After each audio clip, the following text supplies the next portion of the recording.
Tonight, the sky-high cost of living is still on the rise, but could there be hope on the horizon? You kind of have to laugh to keep from crying, right? The pain and the promise of a turning point. Plus, Andrew delves deep on the phenomenon of inflation and how to stop it. Here's the part that will really blow your mind. Feeling the heat in some of Ontario's long-term care homes. He just doesn't look well. He's hot, he's getting frustrated. The calls to cool off after dozens of homes miss a provincial deadline. And as some doctors call for urgent action to get monkeypox under control, the man who flew out of province to get vaccinated. I have some big questions. This is The National. For months, Canadians have called for relief from the skyrocketing cost of living. Well, today they got more pain as inflation hits levels not seen in almost 40 years. At 8.1%, Canada's annual inflation rate is now the highest since January of 1983, when Trudeau Sr. was Prime Minister, with huge spikes in the prices of two of the most basic life necessities: food, up almost 9% in the last year, and gas, up almost 55%. Now, as hard as these new figures are to swallow, there are faint glimmers of economic relief in the distance. Emphasis there on distance. Nisha Patel explains. At a Winnipeg grocery store, inflation is eating into budgets. Buy less, to tell you the truth. Watch for sales. I'm being a little more careful, more aware of how much I'm spending. Spending less and just trying to save more in general, working more overtime.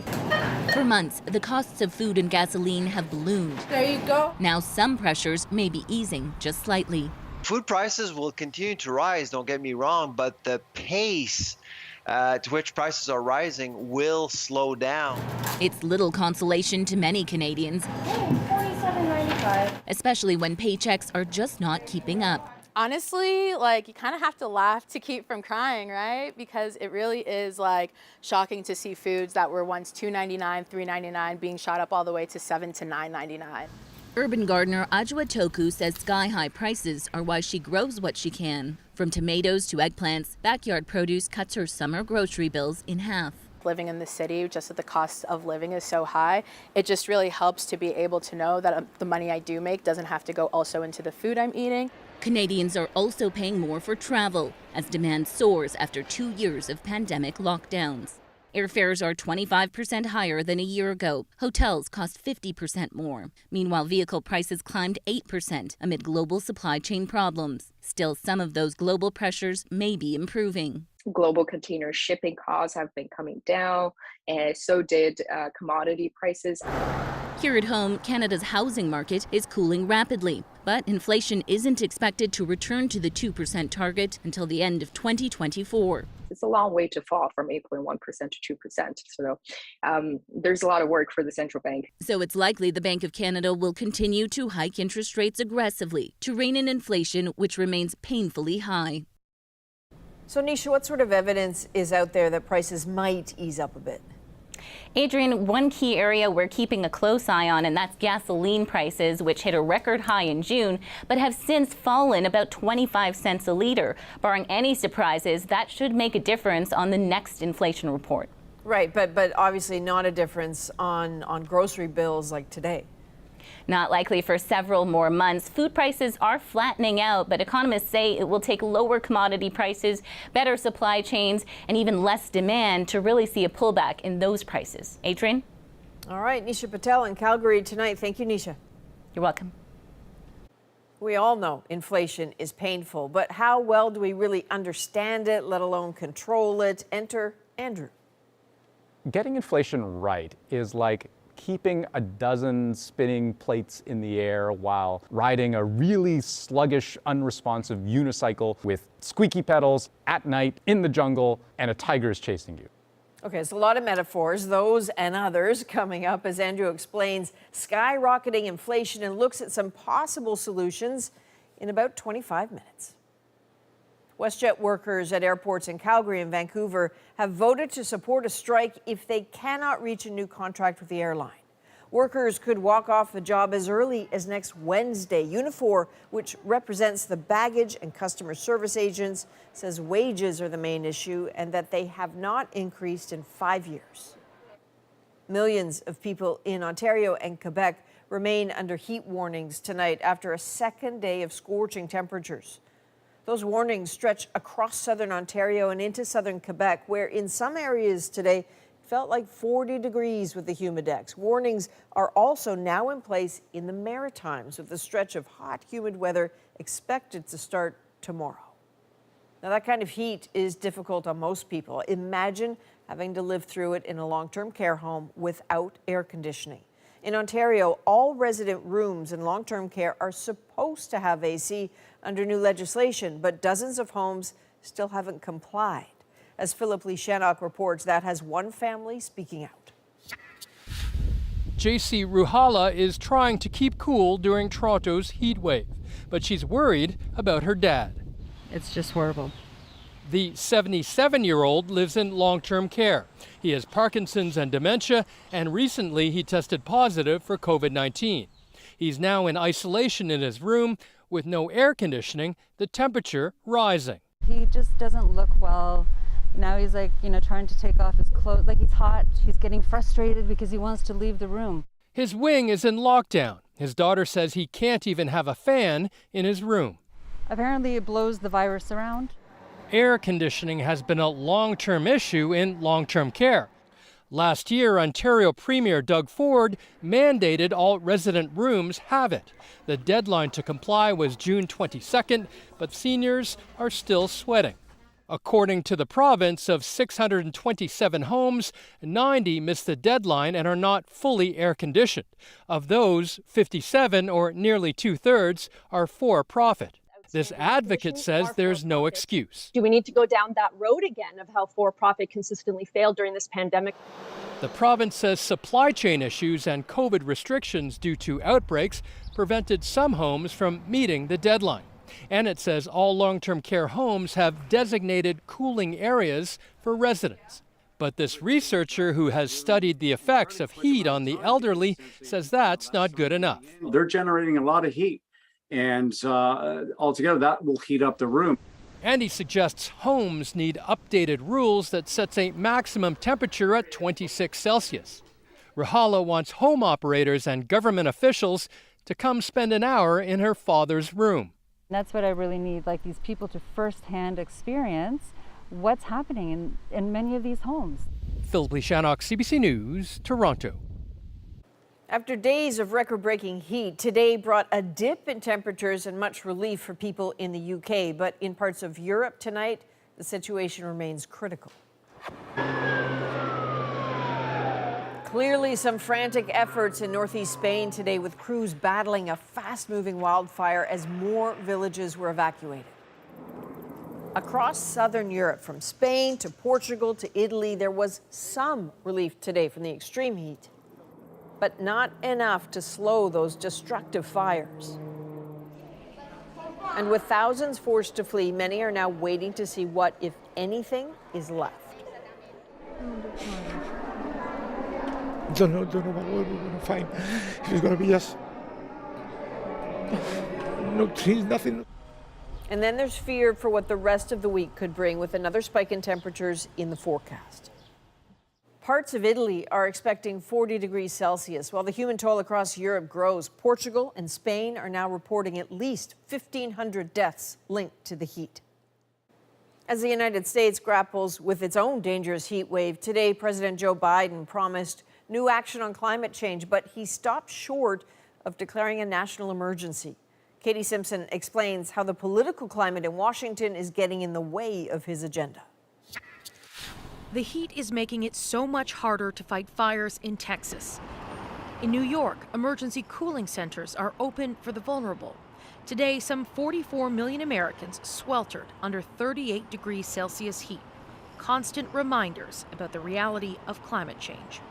As president, I have a responsibility to act with urgency and resolve when our nation faces clear and present danger. This is not the plan the president hoped to unveil. He'll sign a series of executive orders to boost offshore wind projects and pay for upgrades to infrastructure so it can withstand extreme weather. Joe Biden is being forced to take a patchwork approach to this existential crisis, since Democrats don't have the votes in Congress to pass sweeping new legislation. They're having trouble getting enough senators to agree to make the most reliable and abundant forms of American energy more expensive for working Americans. Biden campaigned on returning the U.S. to its leadership role in the climate fight. And while he rejoined the Paris Climate Agreement and killed the Keystone XL pipeline project, he struggled to deliver on more promises. We are going to keep moving forward, and we're going to do everything we can to meet those goals and show the international community once again that the United States is leading on climate change. That's a small positive step. This professor says U.S. climate targets are still within reach, even if the transition to cleaner energy is going slower than some hope. I am optimistic, but I'm also a little bit realistic that it's not going to happen right away because politics does play a big role and people don't usually want to change so quickly. The White House is debating declaring a climate emergency. It would give the president additional power and access to funding. One advisor promised more action, warning Biden will introduce it at his own pace. Katie Simpson, CBC News, Washington. Police in London, Ontario say they will conduct an internal review of their investigation into an alleged sexual assault involving some members of the 2018 World Junior Hockey team. Police closed that case without pressing charges. Hockey Canada later settled the lawsuit out of court, but it's come under fire for its handling of the alleged assault, including this week when it came to light that it uses a special fund made up of membership fees to settle sexual assault claims. Today, the organization announced it will no longer do that. An Ontario family is taking a local hockey school to court, saying they want to restore their son's reputation and push for a culture change after they say he endured years of relentless bullying. Katie Nicholson with the toll they say it's taken and the moment it all came to a head. It's still hard for Lucas de Calloway to talk about his experience at a private hockey school. So his parents are telling his story. The bullying at the school started the first year. Chasing NHL dreams, Lucas enrolled at Victus Academy in Kitchener, Ontario, a school for hockey prospects, some of whom his parents say were bullies. They would dump his equipment, they would hide it, they would stick it in the shower and pour water on it. They say there was physical bullying and constant taunts. Lucas became quieter and more withdrawn. His parents complained weekly to staff. They would say, yeah, we'll deal with it. It would be quiet for a few days, and then all of a sudden it would ramp up again. It came to a head in October of 2019 when police surrounded their car, their guns drawn. Lucas was arrested, accused of making death threats to other students. The hardest thing for me is he said, "Help me, Daddy." And I get emotional when I hear that, but I felt that I failed him as a father because I didn't know what was going on. I didn't, know what to do. The family claims the threats were made up. The allegations were false, there was no credibility to it, and the charges were completely withdrawn. But the family says damage was done to the teen's reputation. The de Calloways filed a $5.5 million lawsuit against the school and 3 students they call bullies. In a statement to CBC News, Victus Academy said it will be fully defending itself against this claim, as we are an academic and athletic school that reinforces respectful behavior every day in all that we do. The de Calloway's lawyer says he hopes this case brings more awareness to bullying in the sport. When the evidence is heard in court, the wider Canadian public may get a very important glimpse into what happens in minor sport. This lawsuit comes as a wider national conversation is happening about accountability and hockey's sometimes toxic culture. It needs to change, and if we can do something to move the needle on that even a little bit, I think it would be good healing for all of us. Especially for Lucas, who despite it all is still finding joy in the game. Katie Nicholson, CBC News, Toronto. Independent MP and Canadian Navy Reserve officer Kevin Vaughn was fined $500 today in a summary trial for not telling his commanding officer when he was criminally charged. This happened back in 2019 when Toronto police charged him with sexual assault. The Crown withdrew that charge 6 months later, but under military law, Vong still needed to disclose it. The Liberals dumped him as a candidate during the last federal election when they learned of the charge, but he still won his Toronto riding. The truck driver in the deadly Humboldt Broncos bus crash has been granted day parole for 6 months. He'll be eligible for full parole then if he follows conditions. Jaskarat Singh Sidhu was sentenced to 8 years in prison after pleading guilty to dangerous driving in the 2018 crash that killed 16 people. Singh is also fighting deportation to India. Border Services recommended in the spring that his case be handed to the Immigration and Refugee Board to decide. In the 2 years since Nova Scotia's deadly mass shooting, there have been many questions about red flags that might have prevented the massacre. In the days following the tragedy, a neighbor of the gunman said she reported his abuse of his partner to the RCMP. Well, now the officer involved says that didn't happen. Kayla Hounsell explains. It was here on the gunman's property in Portapic. Lisa Banfield says Gabriel Wortman assaulted her. Neighbor Brenda Forbes says she heard about it from a witness. She was on the ground. He was choking her. In the days following the tragedy, Forbes told media, including the CBC, that she called the RCMP about Wortman. I told them that she had been assaulted. She repeated that story when she testified before the public inquiry. I said that he has weapons and stuff, and nothing was ever done. But this week, the Mass Casualty Commission heard a counterclaim. RCMP Constable Troy Maxwell, now retired, testified he responded to a complaint from Forbes 7 years prior to the tragedy. But he is adamant she did not say anything about domestic violence or guns. What I remember responding to was that there was a neighbor of hers in the Portapic area driving around recklessly and being belligerent towards people in the neighborhood. RCMP documents confirm Maxwell was dispatched to a call of causing a disturbance. The RCMP says it has no record of a domestic assault. The only related notes come from Maxwell. He wrote the name Gabriel Wortman, the names of the people Forbes says witnessed the assault, and in the margin he's written Lisa. I will tell you that I have no idea why that's written there. Where are your efforts to locate the names in your notes? Did you make any, sir? No. Lisa Banfield confirmed the assault did take place, but didn't know whether the police had been called. Both Maxwell and Forbes testified they have post-traumatic stress disorder. And so I just want to ask if you could be mistaken about the nature of the complaint that you made. No. What the RCMP knew about Wortman's abuse prior to the tragedy remains unclear. Another unanswered question, all as the Commission tries to create recommendations to prevent anything like it from happening again. Kayla Hounsell, CBC News, Halifax. Monkeypox cases are rising in this country. More than 600 have now been reported. Vaccines are going into arms, but as Lauren Pelly shows us, there's concern about limited access to the shot. The monkeypox virus keeps on spreading.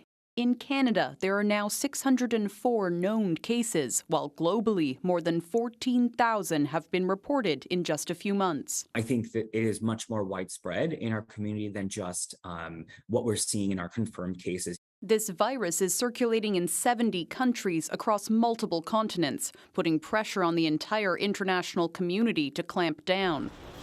While anyone can catch and spread it, the vast majority of global cases remain among men who have sex with men. And so it does present an opportunity that we can still contain it. Vaccination clinics are underway for eligible men in some of Canada's largest cities. More than 20,000 doses have been given so far in the two biggest hotspots, Montreal and Toronto. This downtown Toronto physician says infected patients keep coming in, yet demand for shots in that city is starting to slow. We did see excellent uptake right at the start of the vaccine rollout in May and June, but I think we need to continue to scale it up. On the West Coast, where case counts are rising, Vancouver officials recently said demand for the vaccine goes beyond their available supply. While on the East Coast, where no infections have been reported, I was under the impression that it would be a simple call up the travel clinic, hey, can I get a vaccine? Halifax resident David Gazine assumed he could get a shot through local clinics to protect himself for the future. It was much more challenging than that. He had to fly to Montreal to get vaccinated. Now, Gazine questions why only health authorities in some big cities are so far handing out the shots. I have some big questions. I wonder why we're not being proactive in public health on the East Coast and other parts of Canada that are, in the sense of the greater scheme of Canada, considered rural. A key question as this virus keeps popping up in new places. So it is a good question, and we know the vaccination efforts are focused mostly on hotspots, places like Montreal, places like Toronto, but what's next? Well, there are vaccination sites popping up in a few areas of the country, and we know that federal officials will be in Montreal tomorrow announcing more funding to tackle these outbreaks. But we have been asking questions. Just how many vaccines does Canada have, and where are they going to be going? Federal officials haven't said exactly how many we have in this national stockpile, citing security reasons. Now, obviously, this is an issue bigger than Canada. The World Health Organization is also meeting tomorrow, deciding whether or not to declare a global health emergency. All right, Adrienne? Interesting. Security reasons. We'll be watching. Thank you, Lauren. Canadians already know the cost of living is rising, but how did we get here? Can you imagine if a chicken at the grocery store cost $14 million? Andrew explains what's driving inflation and what can really be done about it. And he is gonna do it! A momentous call for a proud dad. And hasta la vista, baby. Thank you. Boris Johnson's last words as Prime Minister in Parliament. Yep, as bombastic as you'd expect, while the race to replace him tightens. We're back in 2. The National, voted Canada's best national newscast.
Well, here's a sight you really don't want to see on your way to morning coffee. That is a polar bear being chased away after coming close to a woman this morning in Rankin Inlet. Luckily, a man just off his night shift was driving by at the time.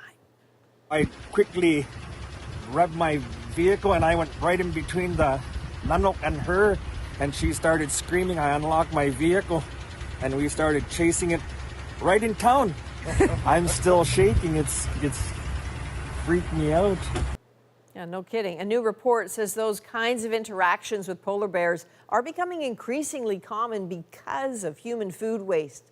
With the loss of sea ice, researchers say hungry bears are just turning to garbage dumps for food. That is leading to more conflict with humans, more danger for the bears eating potentially toxic materials. The report is calling for better waste management to help protect the species. UK Prime Minister Boris Johnson signed off in Parliament today before he steps down from the top job. 2 candidates remain in the race to replace him. As Margaret Evans shows us, Johnson is determined to go out on a high despite the critics. A House divided. Opposition MPs refusing to stand for Boris Johnson as he left what's expected to be his last Prime Minister's question time with characteristic bravado. Hasta la vista, baby. Thank you. But it's the division Johnson created in his own House that's seen him ushered out the door, something the opposition Labour leader felt compelled to remind him of. What message does it send when the candidates to be Prime Minister can't find a single decent thing to say about him, about each other, or their record in government? It was only 2 weeks ago that Johnson's former Health Minister Sajid Javid delivered a blistering indictment of Johnson's leadership to Parliament. I have concluded that the problem starts at the top. That is not going to change. His resignation set off an avalanche of others, also questioning the Prime Minister's integrity, including from his former Chancellor, Rishi Sunak. He's now one of the last 2 candidates standing to take Johnson's place. The other, Foreign Minister Liz Truss, is considered a Johnson loyalist. Under Conservative Party rules, the broader membership will vote for which of the 2 they want to take up residence here at Downing Street. That, by the way, is how Boris Johnson first came to power. His predecessor, Theresa May, also forced to quit by her own colleagues. She was one of the last Conservative MPs to stand for Johnson.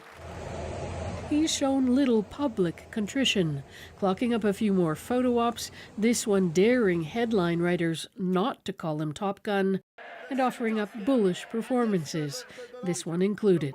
I helped to get the biggest Tory majority for 40 years. Making his fall from grace all the more spectacular. Margaret Evans, CBC News, London. The UK also posted its June inflation numbers today, a whopping 9.4%. So what is driving it? Last time I filled up my minivan, it was over $120. And that thing does not hold 120 liters. So do the math, or don't. It's really depressing. Yeah, it is. Andrew explains what is behind it, how we can fix it. And struggling to find staff, a crab plant looks to foreign workers for help.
Welcome back. As Canada struggles with the highest inflation rate since 1983, people now, just like people then, are exhausted and they're frustrated with an economic reality as harsh as it is complex. So tonight, Andrew walks us through it with some creative examples, including minivans, lemonade, and no small amount of yogurt. So about 15 years ago, you could get gas in this country for like $1 a liter.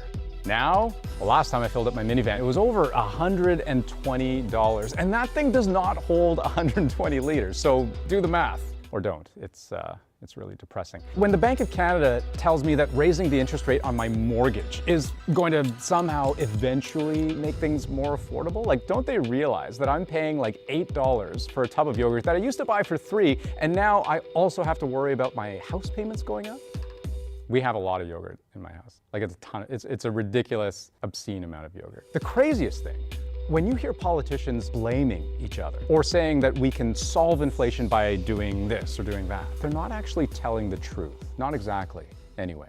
Before I get into too much trouble for saying that, let me just say, to understand why politicians are so powerless to stop inflation, you have to understand why inflation happens.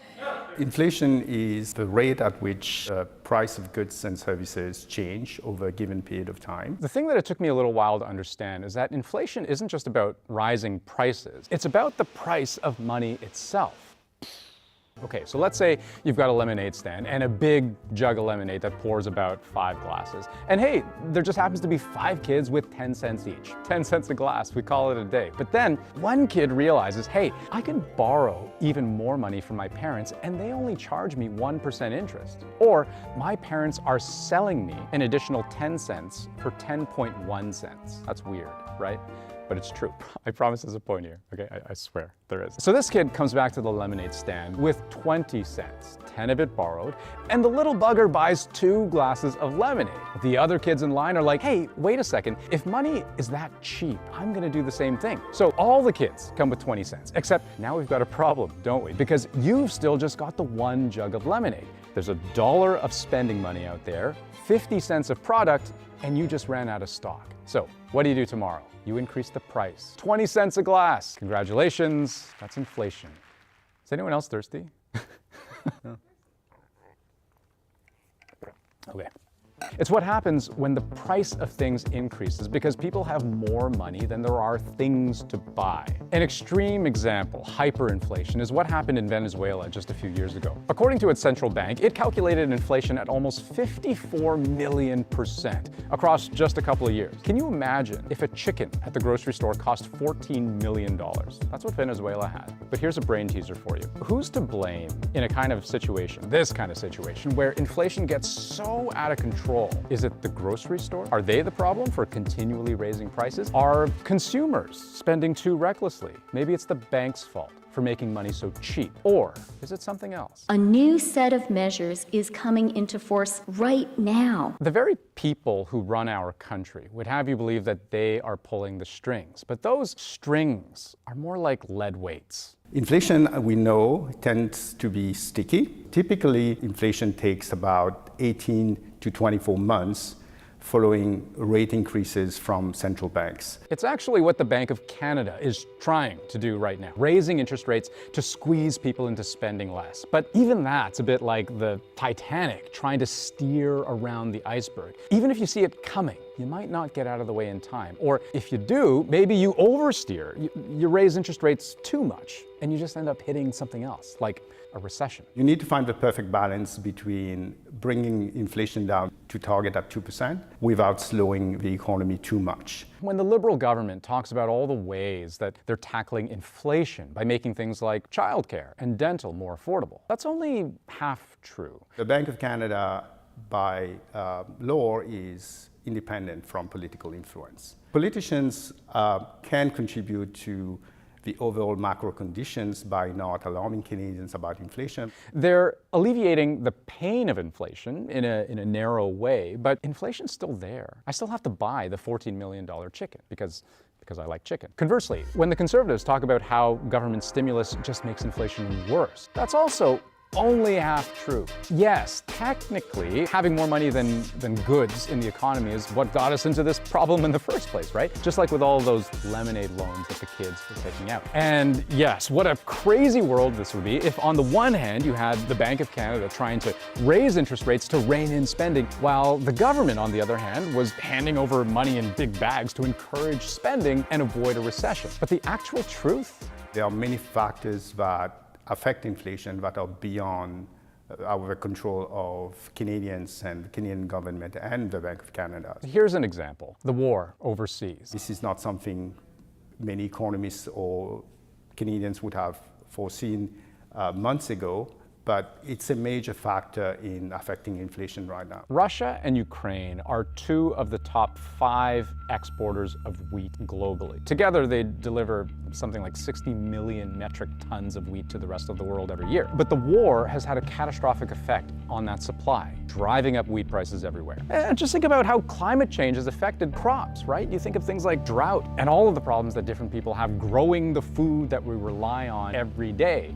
Speaking of supply, what about the pandemic? We are still dealing with a global ripple effect caused by the absolute mayhem of supply chains going to heck in a handbasket. Remember, inflation is just too much money chasing too few goods, driving up prices. And then there's the price of oil. You don't need me to tell you how volatile that is. And if oil becomes more expensive, then gas becomes more expensive. And if gas is more expensive, then everything is more expensive, because odds are that tub of yogurt that I still buy for $8 every week didn't get to the grocery store by bike, it got there by truck. And maybe it got to the truck by boat or by plane, I don't know. I'm like getting all worked up over here. So, volatile energy prices can throw everything out of whack. The point to all of this being, how much of any of what I just mentioned does any Canadian politician actually have control over? The government of Canada does not directly control inflation, but they influence inflation through their spending. So here's the bottom line. Too much inflation sucks. And to be fair, there are things that responsible governments can do to steer the economic ship as gracefully as possible. They can reduce taxes, or they can raise them, especially on the wealthy. They could increase wages, make housing more affordable, try to unclog the supply chain. Or, they could crack down on corporations. We haven't even talked about how big companies set prices. But ultimately, getting inflation right is like keeping a dozen spinning plates in the air while riding a really sluggish, unresponsive unicycle with squeaky pedals at night in the jungle, and a tiger is chasing you. And 38 million people are telling you that you're doing it wrong. Is there a way we can illustrate that? That would be awesome if I don't know. I'm imagining the unicycle, and it's great. And here's the part that will really blow your mind. At the end of the day, inflation is all about consumer behavior, how people spend money, which in turn affects how valuable money is. Economists tend to argue that expectations of inflation, what inflation will be in the next 12 months, 24 months, and even longer, plays a significant role in affecting inflation today. Like, if you think everything's only getting more expensive, you will probably change your behavior accordingly, long before the Bank of Canada forces you to. For a science that is as studied as it is imprecise, the only certainty at the end of the day is that we should all buckle up for an awfully long trip. And anyone who tells you that they can get from A to B quickly, nuh-uh. All right, we all clear on inflation now? One last note on all this tonight: as painful as 8.1% inflation is, exactly 20 years ago, in July of 1982, it was over 11%. So knock on wood, plexiglass, that it stays a relic of history. Now, in Sri Lanka, a new president as inflation spirals. We won't back down. We won't let this be. The protests remain on the streets.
After weeks of fiery protests that drove its president to flee the country, Sri Lanka has a new leader tonight. But if his installation was meant to calm passions, it's already failed.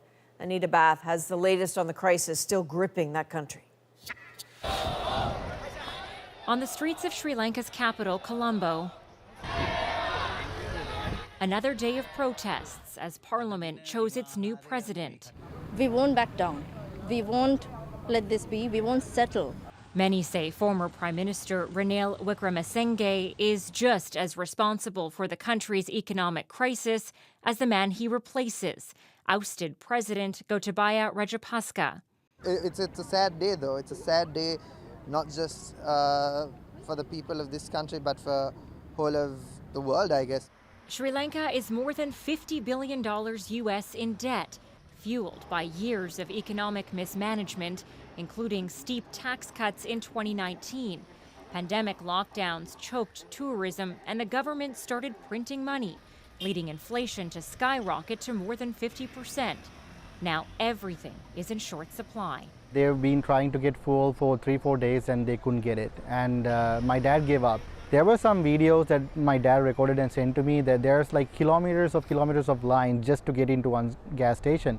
Netmal Pereira moved to Vancouver in 2017, leaving his parents and 2 sisters behind. I would say the hardest thing for me is worrying about my family, because there's nothing that you can do. Because at one point it's even pointless to send even money, because yes, you can send money, but there's nothing to be bought for. He says the country needs a new and stable government to tackle the financial crisis and quell protests, and this is not it. Protesters does not want to see anything of the old regime. They want a new political culture. So actually what they're requesting is elections. But the new president is set to serve the remainder of the old one's term until 2024. So for now, this is likely to continue. Anita Bath, CBC News, Vancouver. In Canada, the scramble for workers is cutting across all industries, but one crab plant found a solution. I love it, Mary Browns. Oh my goodness. We see the temporary foreign worker program in action. Oh, it's going to be so close! So close! And a beaming dad behind the microphone of a gold medal run.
For decades, cod fishing played a crucial role along Canada's east coast, providing jobs for thousands of workers. But in 1992, after stocks plummeted, the federal government banned cod fishing, leaving more than 30,000 people unemployed. Tonight, we have the story of one woman who left the industry and found a new career, but decades later, returning to her passion, she bought a fish plant. And as Caroline Hillier explains, finding workers for that plant hasn't always been easy. At the Terra Vista seafood plant in Glovertown, this is how workers spend their days, cracking, butchering, and packing snow crab. It's a little smelly, a little messy, and a lot of standing up in the same spot. You see a boat coming in full of fish, it just makes you feel good. Rhonda Verge is the new owner of the plant. She owned another plant 30 years ago on Random Island. Back then, people lined up to work there. But if we've got to have a moratorium... But then, the cod moratorium. Rhonda and 30,000 others had to find new jobs. With the moratorium came the opportunity to retrain. So I decided to take my second passion, nursing, and went back to school. Rhonda worked as a nurse, but she missed the calmness of the salt water. So, after 20 years of nursing, she bought a fish plant. But finding enough workers has been a struggle. The plant tried to hook workers by upping wages to around $17 an hour. See you Friday. And buying this bus to offer free rides to work for people in nearby communities. But they had to go even farther. This bus is now full of workers from Mexico. Was it spicy? Not any spicy. You can try. At their friend's house nearby, the workers are sharing food and music, a party to mark the end of the crab season. This is my beautiful day. Temporary foreign workers make up about a third of the workforce at Terra Vista Limited. Every year, plants all over the province are bringing in more and more temporary foreign workers from places like Mexico, Taiwan, and the Philippines. This year, about 300. Plant operators say the aging and dwindling population in rural Newfoundland and Labrador has forced them to find new solutions. We enjoy what we're doing and we love what we're doing, so it's not hard for us. I didn't learn English in a school or in any part of Canada, any other part of Canada. I just learned English in Newfoundland. So I may have an accent, or I may say words that you don't know what that means. Erica and her husband Danae spent some of their Newfoundland cash on their wedding at a resort in Mexico. They even invited their Newfoundland friend and boss. The wedding was so elaborate and so beautiful. These newlyweds know a lot about the seafood they're processing. In Mexico, they're marine biologists and hope to eventually work as biologists here. We see our future here in Newfoundland. Yes, I think for the fisheries or for what we study, we love we're around the ocean. It's an island, so nothing can be more perfect for marine biologists than that. They want to stay permanently, but doing so is tricky. The temporary foreign worker program is rife with problems and has its limitations. If workers even want to apply to become permanent residents, there's a long list of requirements. But Rhonda hopes the workers and their culture will stick around. I did have one thing that was really spicy, but the rest of it, delicious. Rhonda and Vaden's contribution, a true Newfoundland delicacy, fried, salty Mary Brown's chicken. I love it, Mary Brown's. Oh my goodness. Food and music seem to bridge the divide in this fishing town, making getting along and finding connections a little easier. Caroline Hillier, CBC News, Glovertown, Newfoundland. So the temporary foreign workers at Rhonda's fish plant make about $17 an hour. That's the same as the locals. The plant is growing. It will need to welcome even more workers from Mexico next season. Coming up, a gold medal moment for a runner and his dad behind the mic. And Jake Wortman is the world champion! Oh! More of his reaction to his son's historic win next in our moment.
He's closing, but he's looked over his shoulder.